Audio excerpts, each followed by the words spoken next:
আপনারা দেখতে পাচ্ছেন আমরা দাঁড়িয়ে আছি কারণ পূজা মন্দিরের সামনে। এখানে মাধব টিউবওয়েলের সামনে একটা গাছ আছে, গাছটা হচ্ছে নীলকণ্ঠ গাছ।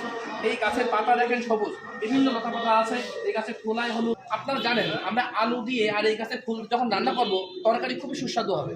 আমরা মাংসের ভিতরে এই ফুলের ব্যবহার করতে পারি। আমরা যদি মনে করি ডাল দিয়ে এই পাতা দিয়ে খাবো, ডাল দিয়ে পাতা দিয়ে খাওয়া খুবই উপকার। আমরা যদি মনে করি এই ফুল দিয়ে চা বানাবো, খুবই সুন্দর চা হবে, চার কালারটা নীল বর্ণের হবে। তাছাড়াও আমরা মনে করি এই ফুলের পাতা দিয়ে আমরা বড়া করতে পারবো। তাছাড়া আমরা এই যে ডাটা দেখছেন, এই ডাটা দিয়ে আমরা সুন্দরভাবে ডাল দিয়ে রান্না করতে পারবো। এই ডাল দিয়ে যদি আমরা এই ডাটা রান্না করি, এই ডালের যে গুণগত মান এবং পুষ্টি আপনারা বলতেই পারবেন না।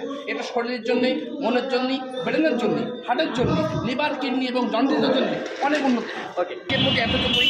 পরবর্তী কোনো দিন নতুন কোনো ঔষধি গাছ নিয়ে আপনাদের মাঝে আমি শোভন চলে আসবো। কিন্তু কথা শেষ করার আগে একটাই কথা, আমার ফলোয়ার প্যাটার্নে আপনারা একটা লাইক এবং সাবস্ক্রাইব করবেন। ধন্যবাদ। আশা করি সকলে সুস্থ থাকবেন।